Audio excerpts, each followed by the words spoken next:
បាទសួស្តីបងប្អូនអរគ្នានេះលោកគ្រូមានលំហាត់មួយដើម្បីឲ្យបងប្អូនត្រៀមប្រឡងស៊ុបកែអញ្ចឹងគេថាលំហាត់ហ្នឹងគេថាចូលកេរនីផ្ទៃកន្លាផ្នែកផាត់ពណ៌បានន័យថាអញ្ចេះគេចង់ស៊ូផ្ទៃកន្លានេះផ្ទៃកន្លានេះនេះផ្ទៃខ្ញុំផាត់ហ្នឹងណានេះផ្ទៃពណ៌ផាត់នេះតើផ្ទៃហ្នឹងស្មើនឹងប៉ុន្មានបាទអញ្ចឹងដើម្បីយើងរើអាផ្ទៃផាត់នឹងឃើញណានេះបាទនេះគូមកដល់ទៀតនេះគេសួរផ្ទៃនេះអាផ្ទៃហ្នឹងអា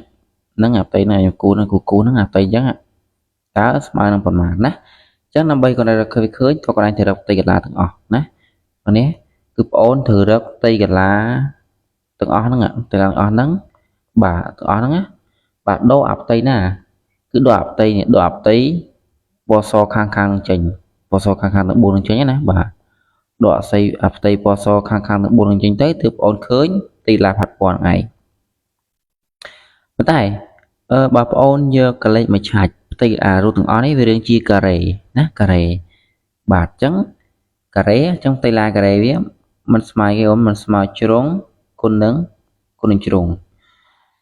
ប៉ុន្តែដោយសារថាផ្ទៃខាង4តើវារាងជាស្អីគេអាហ្នឹងបើគាត់ឯងយកចំណែកនេះមកគូស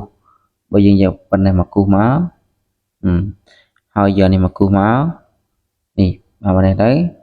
ហើយយកខាងនេះមកគូសទៀតនេះតាមប៉ុណ្ណេះហើយយកខាងនេះមកគូសទៀតយើងគូសគ្នាទៅបង្កើតបានជារង្វង់មួយមែនទេអញ្ចឹងដើម្បីរកអាផ្ទៃកន្លាផាត់ពណ៌ហ្នឹងគឺស្មើនឹងផ្ទៃឡាការ៉េហ្នឹងដកនឹងផ្ទៃឡារង្វង់មួយអញ្ចឹងផ្ទៃឡារង្វង់វាស្មើអីគេស្មើផៃគុណនឹងអការ៉េបាទប៉ុន្តែរូបយើងនេះរូបយើងហ្នឹងគឺគេអត់ឲ្យកម្មមកទេគេឲ្យទាំងជ្រុងនេះជ្រុងអញ្ចឹងវាស្មើនឹង7.8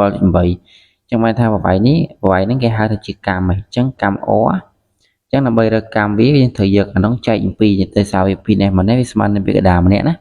អញ្ចឹងបងយក 7.8 ហ្នឹងចែកអំពីទៅបងឃើញចម្លើយណាបាទអញ្ចឹងយើងចែកទៅឃើញបានឃើញដូចជាឃើញ3.90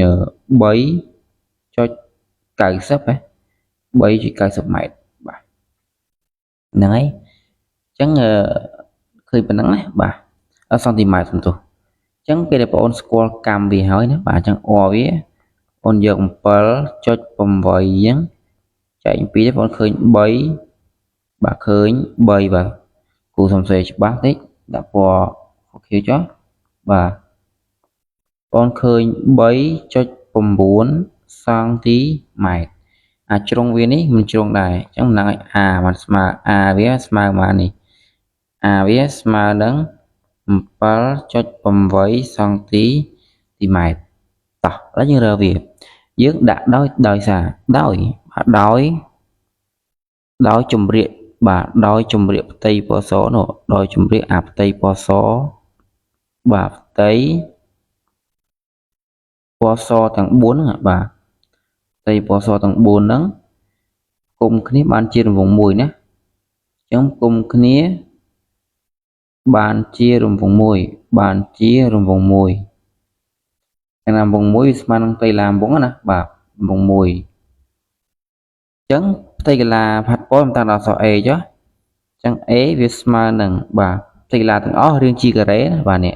ទាំងអស់នេះអស់ហ្នឹងរាងជាការ៉េណាអញ្ចឹងយកផ្ទៃឡាទាំងអស់ហ្នឹងផ្ទៃឡាការ៉េវាស្មើគេជ្រុងគុណនឹងជ្រុងដកឲ្យផ្ទៃឡានេះអាទាំង4ហ្នឹងជាផ្ទៃឡារង្វង់ហីអញ្ចឹងវាស្មើនឹងផៃអអីផៃអការ៉េអញ្ចឹងបងអូនយកលេខមកចំនួនទៅអញ្ចឹងគាត់ថាយក 7.8 សង់ទីម៉ែត្រហ្នឹងគុណឲ្យ 7.8 សង់ទីម៉ែត្របាទដកឲ្យ 3.14 គុណនឹងកម្មយើងកាលណាគេដាក់អការ៉េបានតែវាមានអាហ្នឹងគុណនឹង2ដងអញ្ចឹងគុណនឹងឲ្យ 3.9 គុណនឹង 3.9 ដែរបាទអញ្ចឹងបងមិនដាក់ຂະຫນាតក៏បានដែរណាអត់ខុសទេបាទអញ្ចឹងបងគុណទៅនេះបងគិតនេះសិនណាបងគិតនេះសិនឃើញឡើយប្រហែលអាទៅនេះហើយបងគិតនេះសិនឃើញឡើយប្រហែលអាទៅនេះអញ្ចឹងបងនឹងឃើញគិតជាសង់ទីម៉ែត្រការ៉េបាទនេះគឺជាផ្ទៃផាត់ពណ៌ដែលយើងរកឃើញ